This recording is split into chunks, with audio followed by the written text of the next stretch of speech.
아직 신에게는 12척의 배가 남아있어. 앞서 본 장면은 명량의 일부분이며 명량과 한산용의 출연이라는 두 개의 영화를 비교해보며 리뷰하려고 합니다. 본격적으로 리뷰하기 전에 저희의 영상 전개부터 알려드리도록 하겠습니다. 첫 번째로 명량과 한산의 역사적 배경을 설명하겠습니다.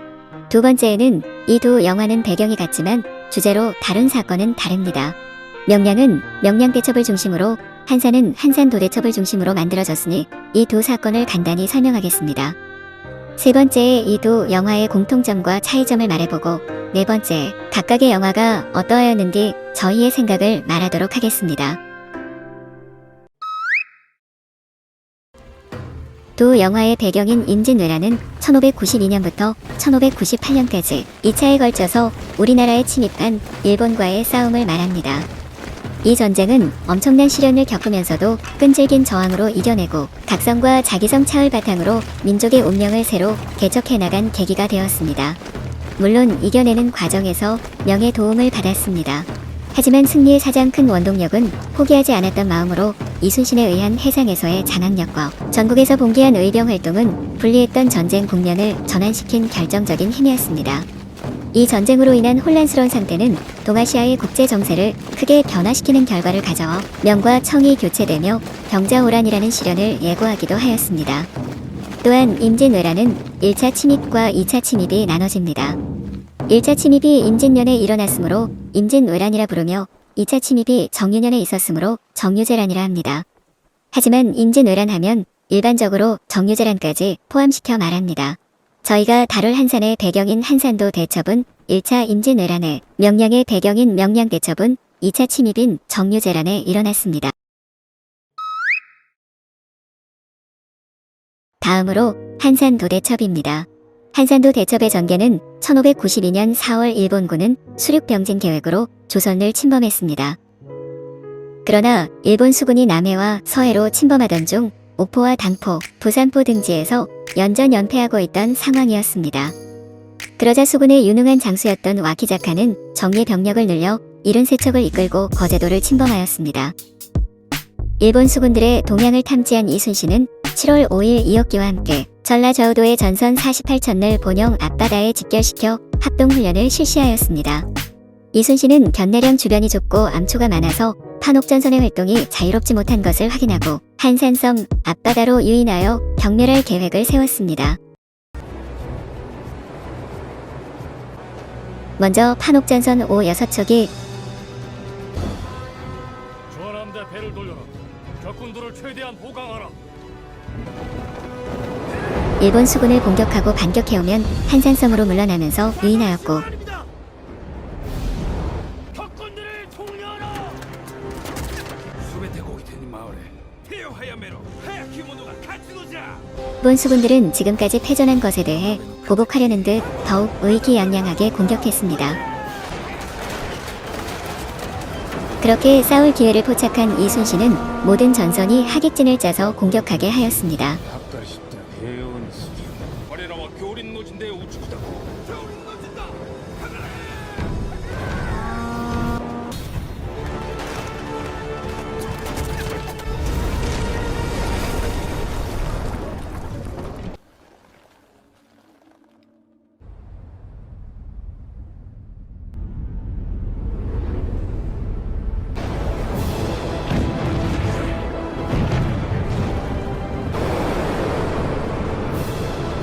싸움의 결과 중위장 권준이 침각대선 한 척을 납포하는 것을 비롯해 47척을 분파하고 12척을 납포하였습니다. 일본 수군 장수 와키자카는 뒤에서 지켜보다가 전세가 불리해지자 해잔선 4척을 이끌고 김해 쪽으로 도주해 이 해전은 조선 수군의 큰 승리로 막을 내렸습니다. 이제 명량대첩입니다. 명량대첩의 전개는 1597년에 정유재란이 일어나자 원균이 거느린 조선수군은 대부분 패하며 시작됩니다. 이에 그해 7월 22일 유성룡 등의 간곡한 건의로 다시 삼도수군 통제사로 임명된 이순신은 휘하 군사들의 전열을 재정비하였습니다. 그러나 당시 군중에 남아있던 쓸만한 전선은 7천량 해전에서 배설장군이 탈출시킨 12척에 불과하였습니다. 전군 출정하라. 전군 출정하라. 모두 출정. 이순신은 명량으로 들어서면서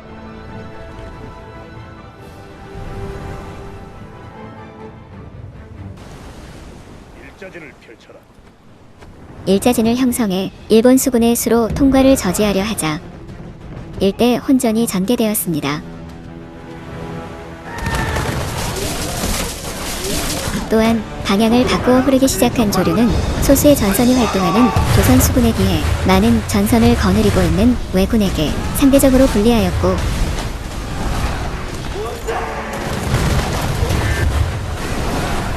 협수로에서의 불규칙한 조류 분포로 인해 서로의 진영과 편성된 대열이 붕괴되고 있었습니다. 이에 전투의 기세를 잡은 조선 수군은 소형화포와 각종 불을 붙인 화살 등을 쏘면서 맹렬하게 공격하였습니다.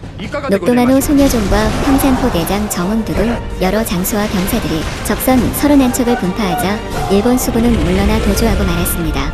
이 해전의 승리로 이순신이 지휘하는 조선 수군이 10배 이상의 적을 협수로의 조건을 최대한으로 이용하여 그들의 서해 진출을 차단했습니다. 그렇게 정 유재란의 배를 대세를 돌려라. 조선군에게 마침 유리하게 불살도 전개할 수 다시 있게 하였습니다. 나중에 우리 후손 지금부터는 명량과 한산의 공통점과 차이점입니다. 명량과 한산의 공통점들 중 쉽게 알 수 있는 공통점은 임진왜란 때 일본군과 이순신 장군의 해군이 전투한 사건이라는 것입니다. 이순신 장군과 조선 해군의 상황이 극한으로 몰려있는 상태에서 엄청나게 많은 일본군들에 대항하여 결국 승리로 이끌어낸 사건들을 영화로 만들어낸 만큼 이 영화들을 보는 분들에게 엄청난 감동을 주기에 충분했던 것 같습니다. 그 증거로 명량은 1700만 명의 누적 관객수를 돌파하였고 한산은 700만 명의 누적 관객수의 기록을 세웠습니다. 심지어 명량은 대한민국 영화 시장 관객수 1위의 기록을 가지고 있습니다. 다음 공통점으로는 두 영화 모두 매력적인 악역과 같은 편에게 신뢰받지 못하는 장면들이 있다는 것입니다.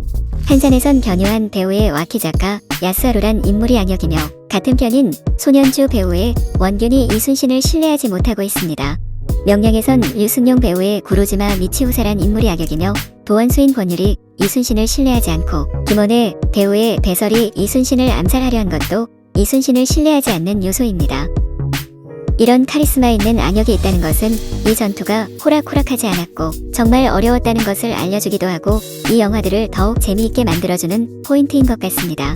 또한 정말 중요한 공통점으로는 두 영화들 다 같은 편의 신뢰도 갖지 못한 채 전투를 벌였음에도 이 요소들을 모두 이겨내고 승리하였던 이순신 장군의 업적과 영광을 영화로 남겼다는 것입니다. 이로써 이 영화들을 본 모두가 이순신 장군을 그때의 역사를 더욱 깊게 기억하게 되었습니다. 다른 점으로는 한산은 임진왜란 1차 침입 한산도대첩이 중심 주제이며 명량은 임진왜란 2차 침입 정유재란의 명량대첩이 중심 주제입니다. 두 전투 다 이순신이 이끌었던 해군과 일본군의 전투라 정확히 어떤 전투인지 헷갈릴 수도 있지만 각 전투에서 썼던 전투 기법도 다 다릅니다. 예로 들어 명량대첩은 일자진을 사용하였고 한산도대첩에는 하객진을 사용하였습니다. 무엇보다 영화로는 명량이 한산보다 먼저 개봉하였지만 역사적 사건 순서대로는 한산도대첩이 먼저이고 명량대첩이 뒤에 있던 전투입니다. 이렇게 큰 틀은 같아도 세부적인 내용들이 많이 다르기에 질리지 않고 볼 수 있는 것 같습니다. 또한 한산이 명량보다 8년 뒤늦게 개봉했기에 그만큼 기술의 발전이 달라 CG로는 한산이 좀 더 현실감 있고 생동감이 넘칩니다. 또한 명량에서는 잘 안 들렸던 대사나 음향 문제들이 한산에서는 개선된 모습들이 많아 명량과 한산의 배경들이 다른 것이 새롭게 느껴집니다. 이 역사적 사실을 알고는 있었지만 경험하지 못했던 만큼 금방 잊기 쉬운 현대 사람들에게 또다시 잊지 않도록 그때의 극적인 상황을 최대한 표현하려고 했던 것 같아 좋았습니다. 역사를 잊은 민족에게는 미래는 없다라는 유명한 문장이 있습니다. 저는 이 문장에 공감합니다. 과거의 실수를 반복해서는 안 됩니다. 그것이 국제적인 문제라면 더더욱 그래서는 안 됩니다. 이미 저희는 일제강점기를 겪었습니다. 이를 반복해서는 안 되며 이를 방지하기 위해서는 이런 역사적 사실을 영화나 영상, 그림으로 남겨 현대 사람들이 더욱 경험할 수 있도록 하는 것이 좋다고 생각합니다.